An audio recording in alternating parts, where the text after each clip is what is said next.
Que a paz de Jesus permaneça presente em nossos corações. Depois de músicas tão lindas como essas, nós ficamos assim, embalados nessa vibração e pretendemos nos manter nessa vibração. Porque Jesus asseverou que quando 2 ou mais pessoas estiverem reunidas em seu nome, Ele estará presente. Durante a reunião, há um socorro, há uma atuação de encarnados e desencarnados, trabalhando em conjunto para socorrer a dor silenciosa, anônima, íntima e intensa. Então, estamos todos abençoados por estarmos aqui. Dramas, dificuldades, provas e expiações que são comuns a todos nós que estagiamos na terra, nunca ocorrem sem que a misericórdia de Deus se faça presente. Então estamos todos e somos todos abençoados. Nós trazemos um abraço bem apertado dos companheiros do Centro Espírita Luz e Verdade, e rogamos aos amigos espirituais que socorram a nossa palavra pobre e limitada, a fim de que a mensagem desta noite possa chegar ao coração de cada um com clareza e simplicidade. A lei do amor é o nosso assunto. Para que nós possamos desenvolver este raciocínio, nós fomos buscar uma história muito interessante de um jovem que muito cedo ascendeu ao cargo de mais alto dignatário da sua nação. Ele ascendeu ao poder e tinha uma intenção. Ele desejava a sabedoria, mas não estava disposto a empregar as horas e os anos para acumular esta sabedoria. Ele observara que a sabedoria para o homem chegava numa idade em que o homem já estava avançado em anos. Então, ele pretendia pegar um atalho e teve uma ideia. Reuniu os seus assessores e pediu que procurassem o homem mais sábio que eles conseguissem encontrar. E assim foi feito. Pouco tempo depois, ele tomou conhecimento da presença de Shammai, que era um sábio judeu muito respeitado, de alta reputação. E ele então, o soberano, se colocou diante do sábio e apresentou para o sábio a seguinte questão. Ele desejava absorver toda a sabedoria das Sagradas Escrituras. No entanto, ele não tinha tempo para isso. Não queria perder os anos da sua vida compulsando os livros empoeirados. Ele pretendia que alguém lhe dissesse, em poucas e rápidas palavras, qual era a essência da sabedoria contida naqueles livros. E então, o sábio meneou a cabeça e disse, isso é impossível, porque eu mesmo estudo desde muito jovem e devo reconhecer a minha ignorância, que ainda é grande em face do que ainda falta aprender. A proposta que me apresentas, não sou capaz de cumpri-la. O soberano saiu dali um tanto decepcionado, achando que aquele sábio, afinal, não fazia jus à sua reputação. Ele não parecia tão sábio assim. E o soberano aguardou que mais alguém aparecesse. Tempos depois, os seus assessores localizaram Hilel, e a fama de Hilel, a reputação de Hilel em sua comunidade era ainda maior que a de Shammai. O segundo sábio parecia ser mais sábio do que o primeiro. Então, o soberano reuniu todas as suas energias, as suas esperanças e expectativas, e se dirigiu até Iléu.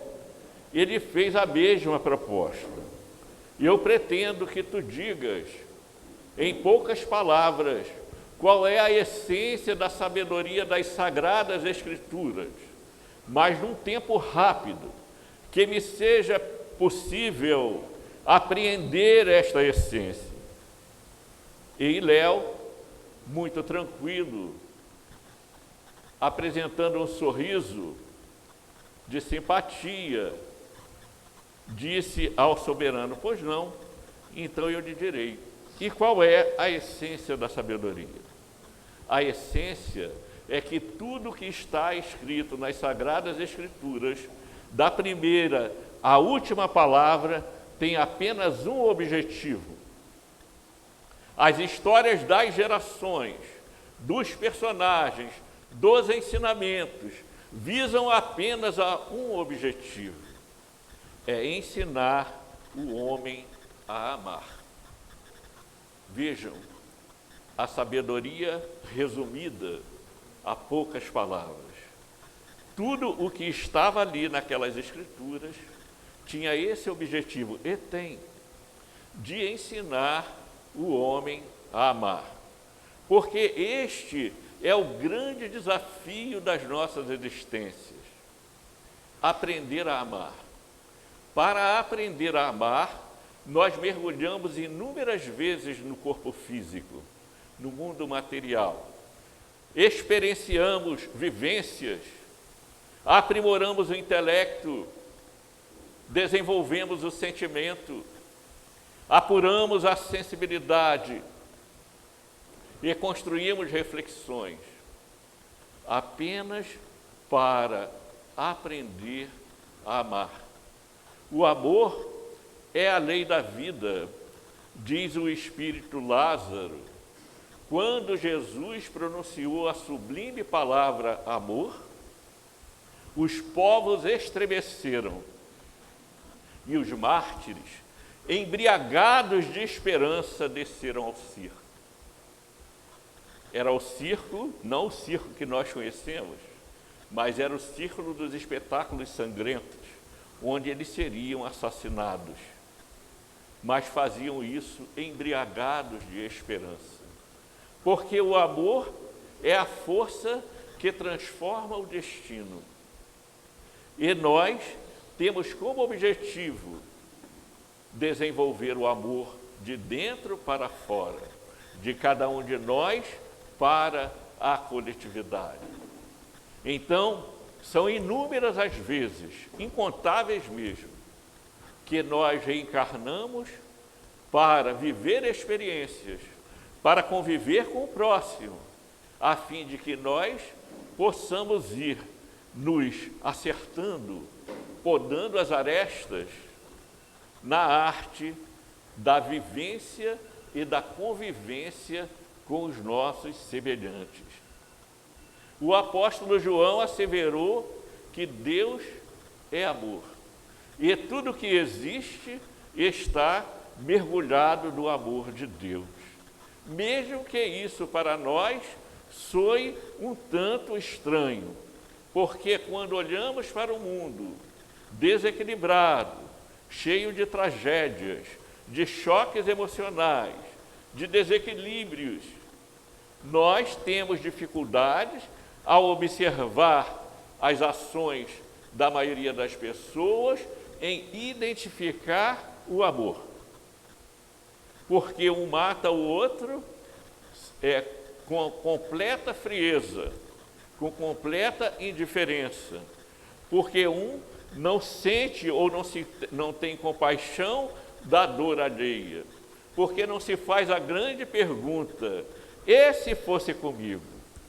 E se fosse eu na situação daquele que está sentindo a dor, seja ela física ou moral?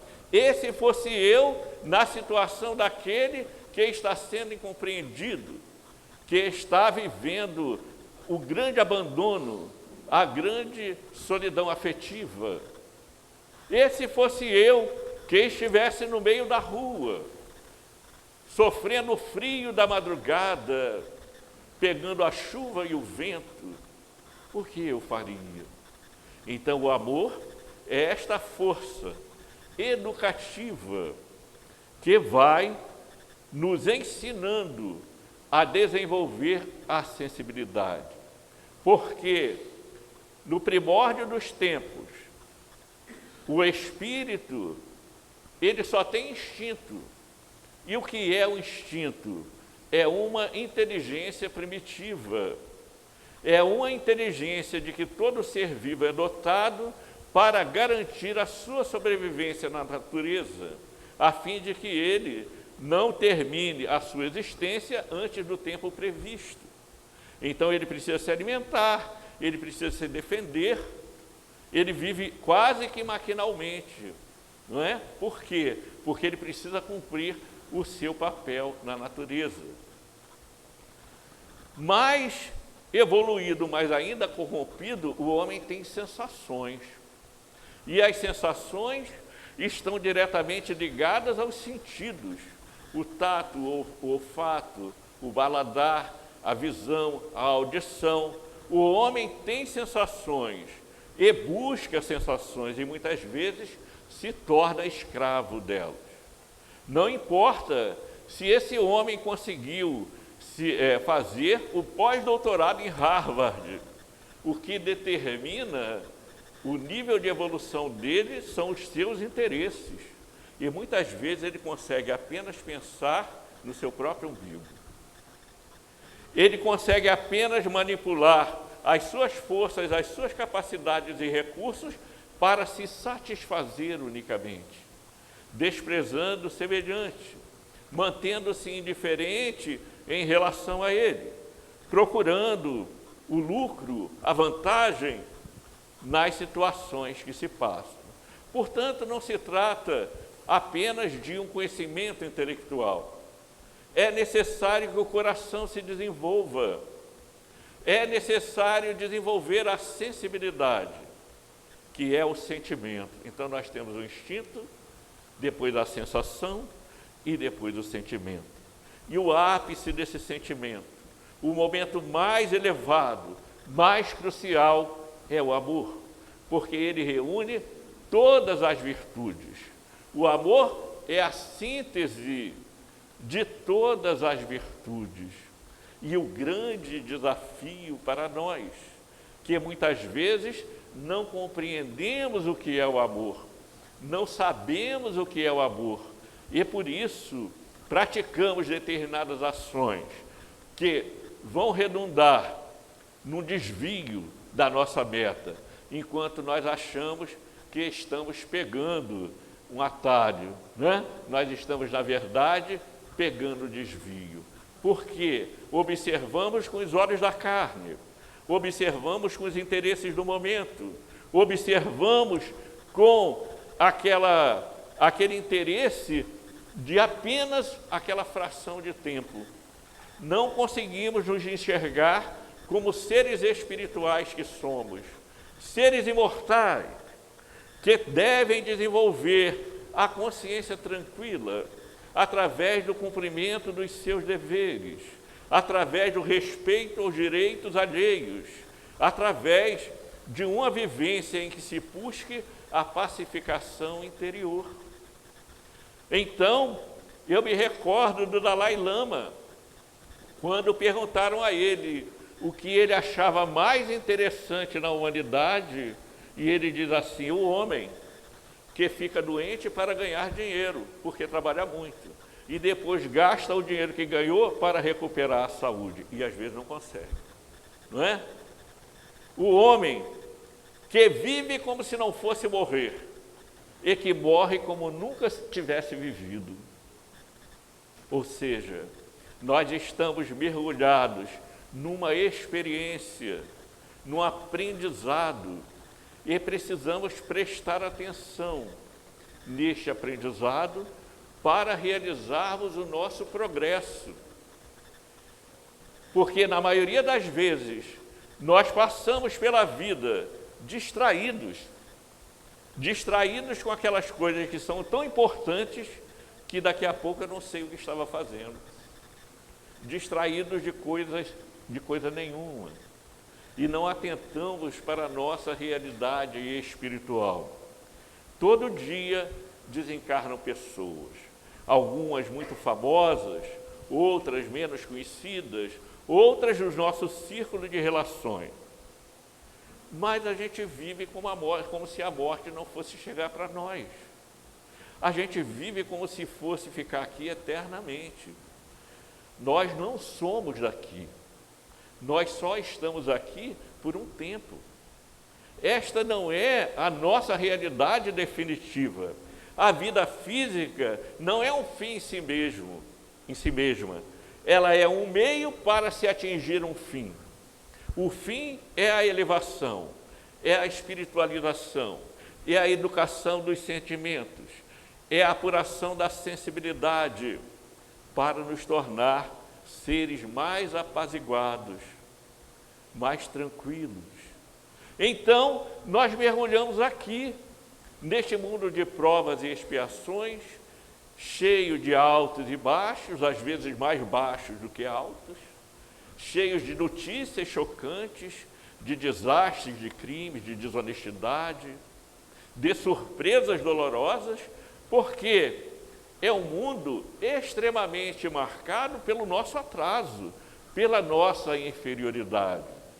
E os pensamentos e os valores que a humanidade como um todo cultiva são puramente materiais, como se tudo se resumisse ao agora. Em outras palavras, nós nos dizemos espiritualistas, espíritas ou religiosos, mas na hora da farinha pouca, meu pirão primeiro. Ou seja, não existe nenhuma diferença entre aquela pessoa, pelo menos na maioria das vezes, tem exceções, entre aquela pessoa que diz cultivar uma fé e aquela outra que não vai ao templo.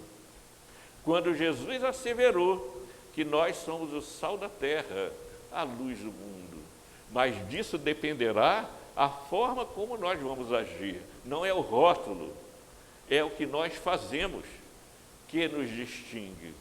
Disse que um homem tinha muita dificuldade em entender a diferença entre o céu e o inferno. Afinal, que diferença era essa? As explicações que ele recebia não preenchiam a sua necessidade.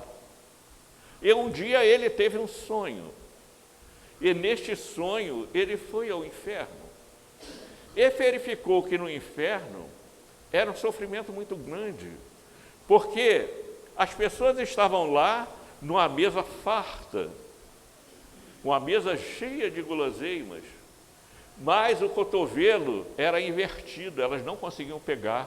Olha que sofrimento, você doido para comer aquela comida deliciosa, mas o braço era para trás, e o sofrimento deles consistia nisso, em ver aquela comida toda, estar com muita fome, tão perto da comida e não conseguiam comer porque os braços eram para trás. Ele achou aquele sofrimento terrível. Naturalmente é um simbolismo.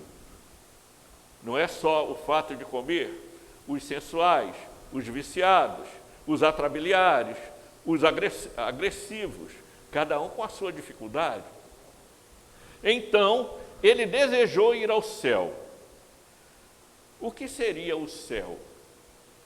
E para sua surpresa, quando ele chegou, ele viu que as pessoas também tinham o cotovelo virado para trás, que havia a mesma mesa cheia de guloseimas, mas que estranhamente estavam todos felizes, porque ali um alimentava o outro.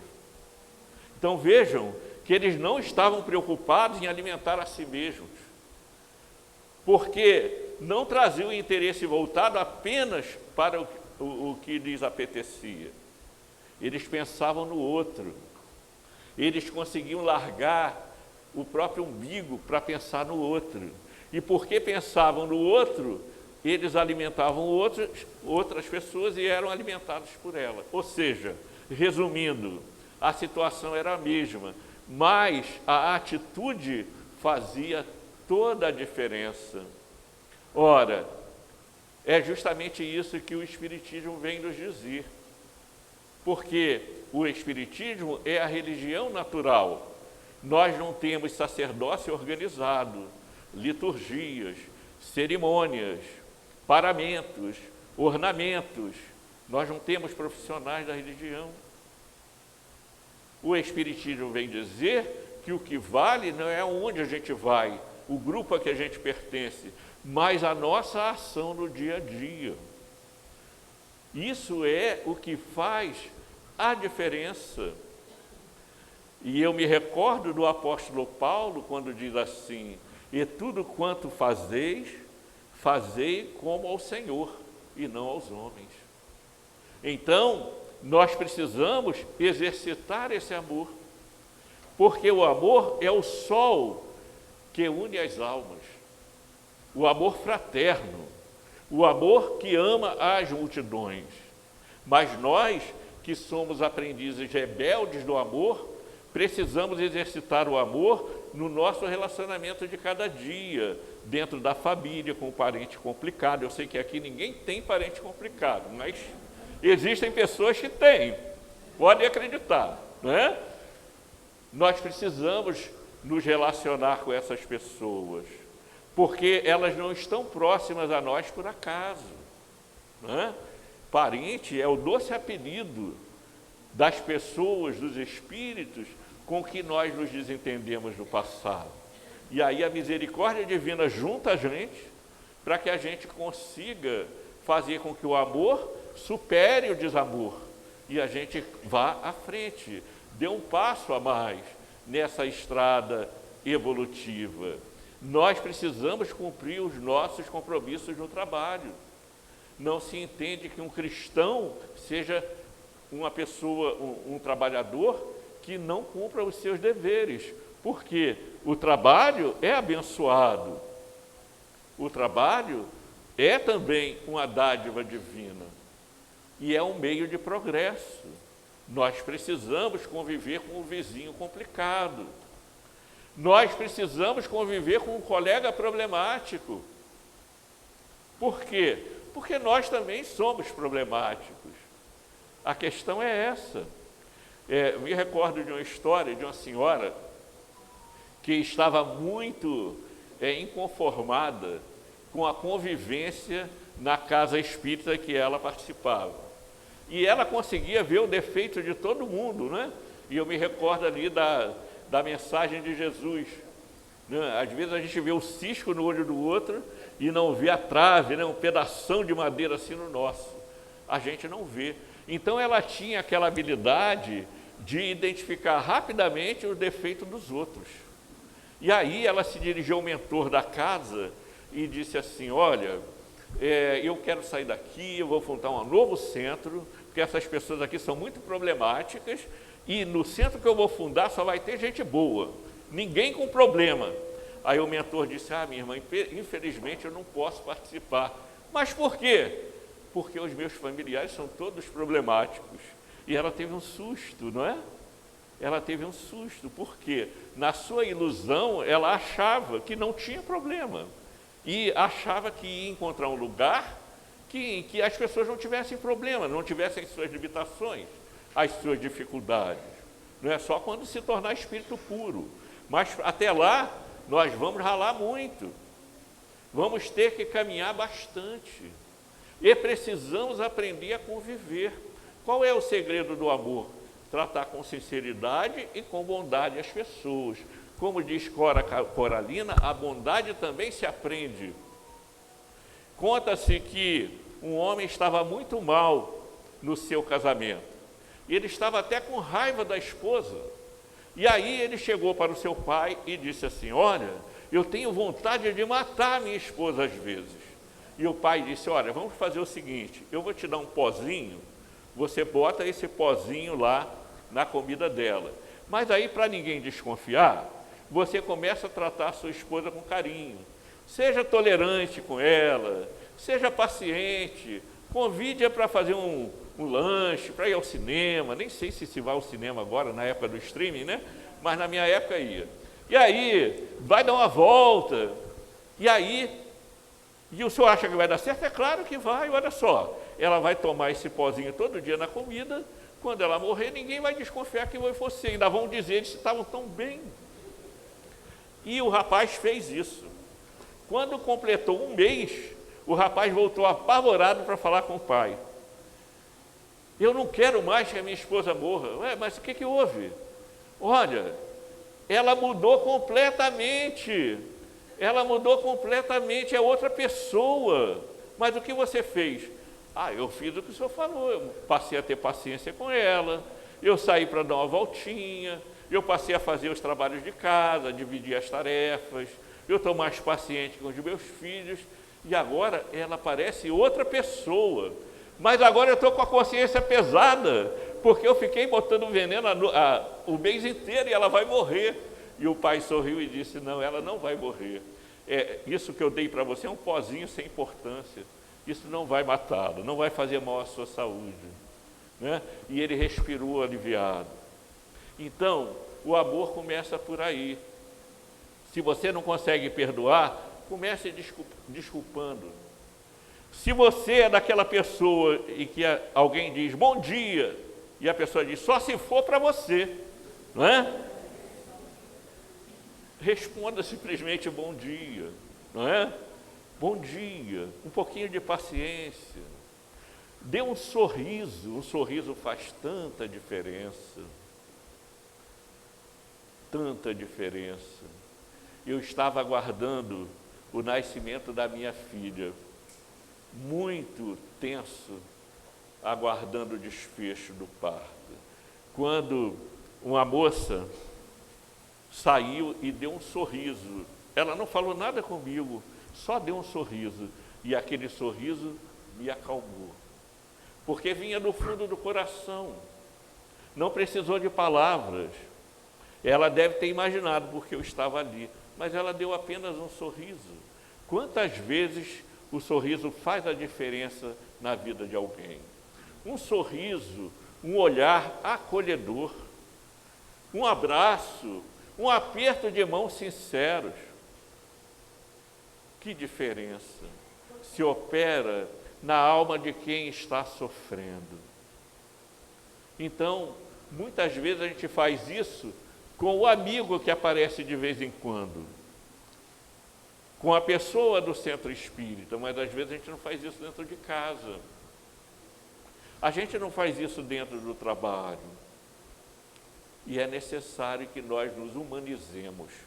Nós queremos tanto nos espiritualizar, mas precisamos nos humanizar também. Precisamos olhar para o outro com paciência, com tolerância. E é fácil? Não é. Porque tem dia que a gente não aguenta nem a nós mesmos. Uma amiga minha disse isso, tem dia que ela não aguenta nem a si mesma. Mas é um processo educativo, em que eu vou prestar atenção no meu mundo íntimo.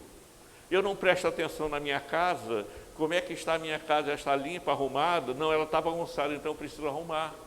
Eu preciso cuidar da minha casa íntima. Como é que eu estou? Como é que eu acordei? Eu fiz minha oração hoje, mas não é aquela oração decorada que você está falando uma coisa e pensando em outra. É a oração, é a conversa que vem do fundo do coração. E não precisa demorar muito. O importante é que seja sincera, que seja profunda. Nós somos seres espirituais. Nós precisamos amar, mas a maioria de nós quer ser só amado. Não é isso?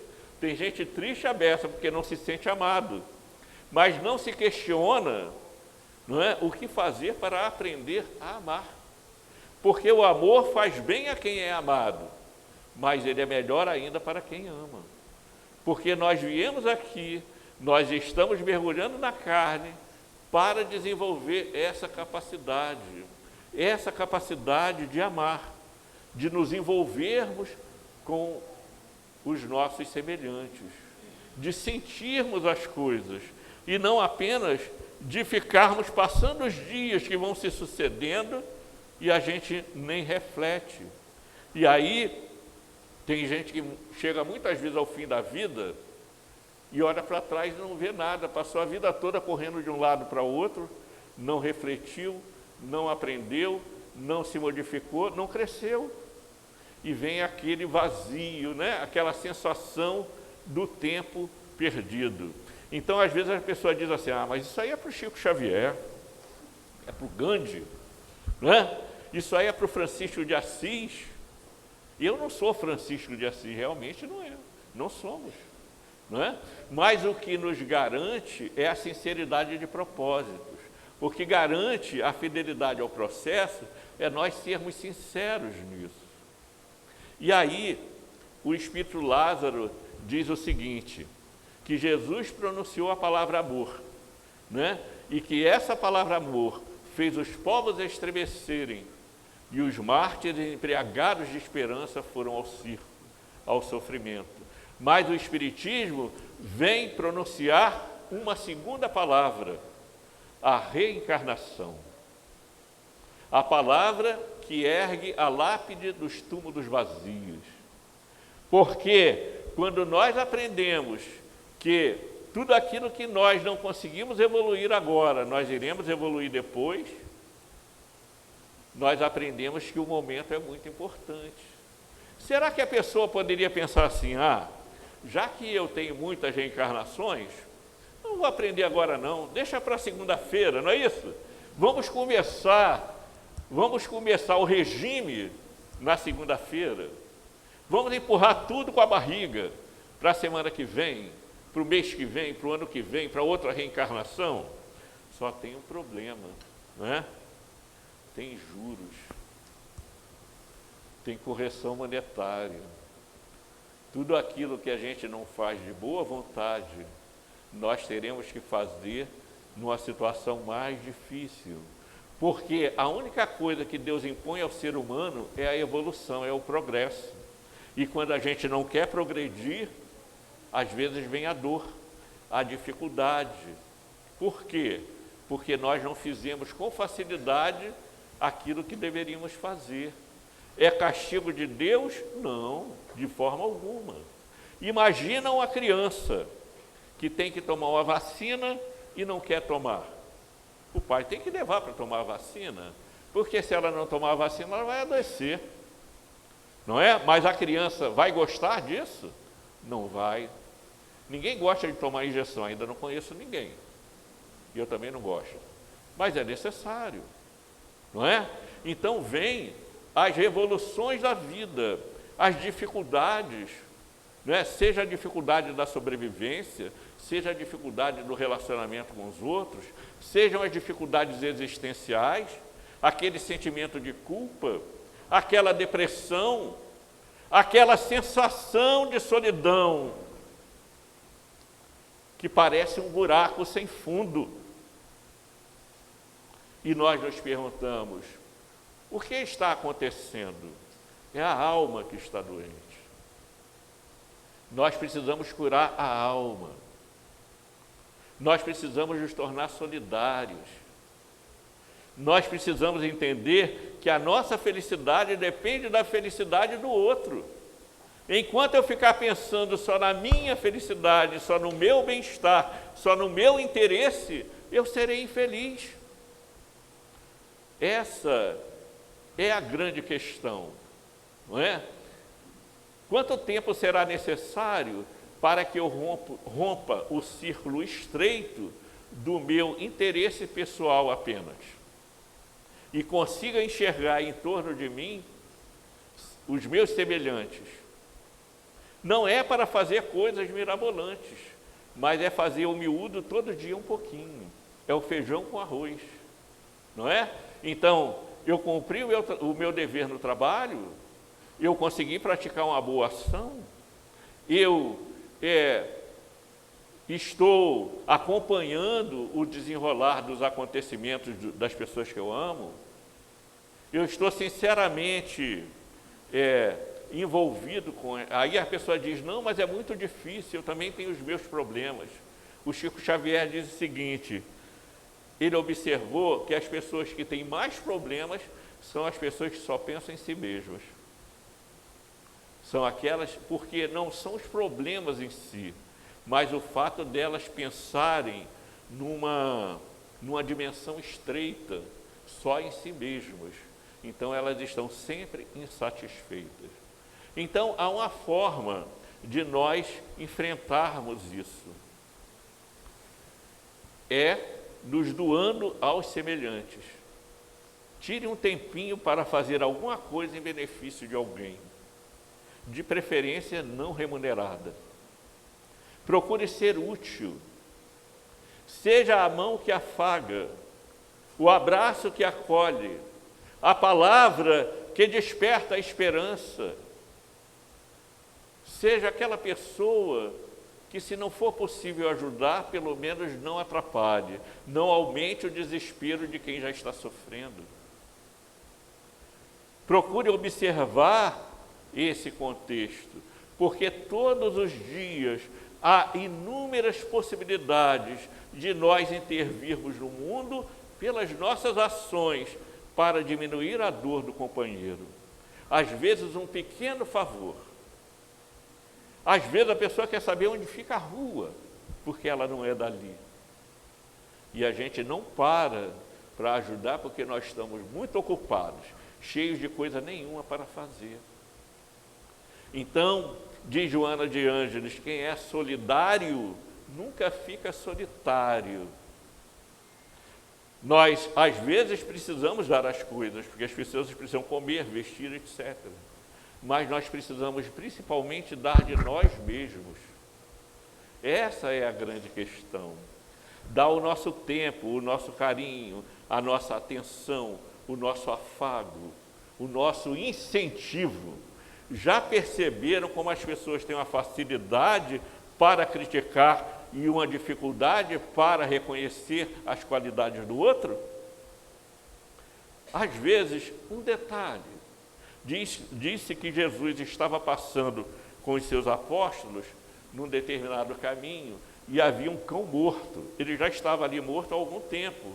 Então, havia moscas, havia um mau cheiro. E os apóstolos fizeram a menção de tapar o nariz.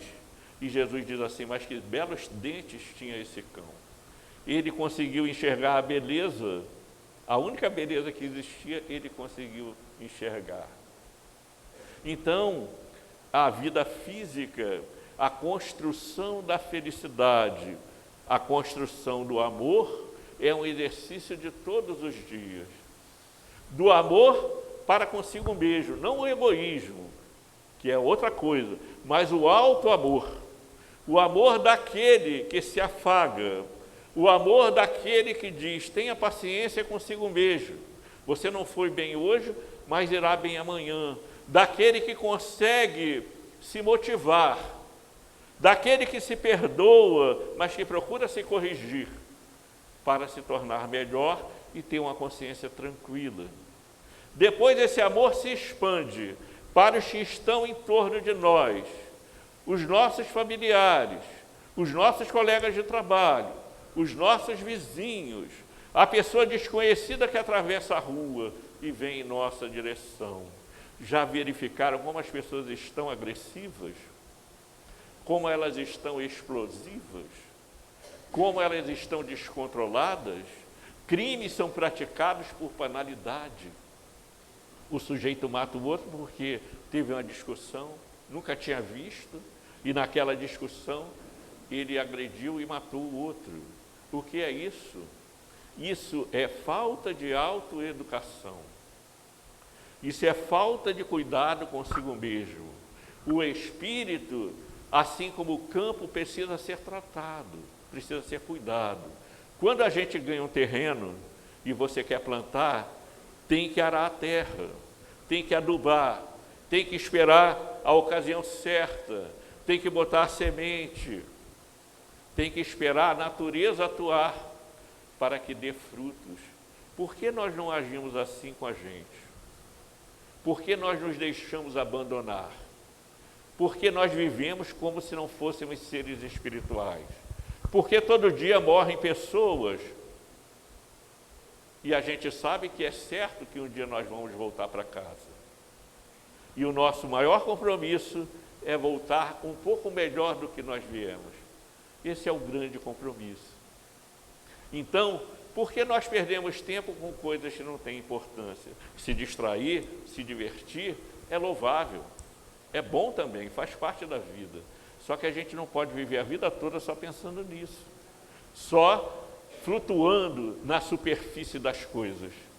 Nós precisamos mergulhar na profundidade de nós mesmos para produzir essa transformação que é lenta, que é laboriosa, dá trabalho, para entrar em sintonia com a espiritualidade, porque a espiritualidade nos cerca sempre. Com quem nós estamos sintonizando?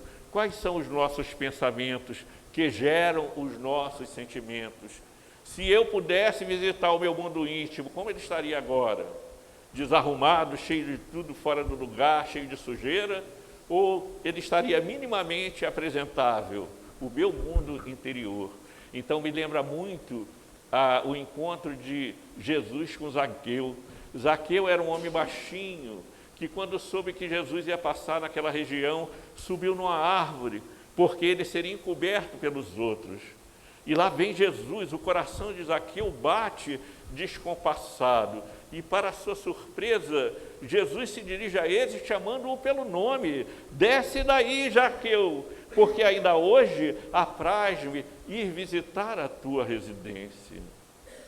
E se Jesus dissesse para nós: desce daí, do alto do teu pedestal, do teu orgulho, da tua vaidade, porque ainda hoje eu quero visitar a tua consciência. Desce daí. Então, nesse mundo, já estou terminando, de provas e expiações, cheios de desafios, nós temos mais a agradecer do que a reclamar. E nós podemos terminar dizendo assim: se carregas contigo o tempo atormentado, sob tristeza e desencanto, é natural te aflijas, entretanto, não te entregues ao luxo de chorar. Sai de ti mesmo e escuta em derredor aqueles que se vão sem rumo certo, suportando no peito o coração deserto, na penúria que mora entre a noite e o pesar. Não importa o que foste, o que sofreste, e nem a dor alheia em mágoas mudas, procurarás saber a crença em que te escudas, nem pergunta quem és.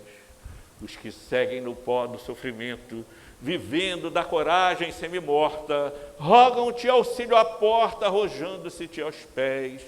Desce da torre em que te vês somente e escuta-lhes a história dolorida. Esse chora sem lar, outro é quase suicida, cansado de amargura e solidão. Aquele envelheceu sem alguém que o quisesse. Outra é mãe desprezada, anêmica e sozinha, sombra que foi mulher que respira e caminha, sabendo agradecer a fortuna de um pão. Sai de ti mesmo e vem, esquece-te em serviço, é Jesus quem te chama ao bem que não se cansa. Acharás ao servir renovada esperança, paz e fé sob a luz de nobres sereneus. E sem horas a dar ao desalento e ao tédio, quando encontres a noite a cada dia, dirás aos céus em preces de alegria: por tudo quanto tenho, agradeço, meu Deus. Muita paz.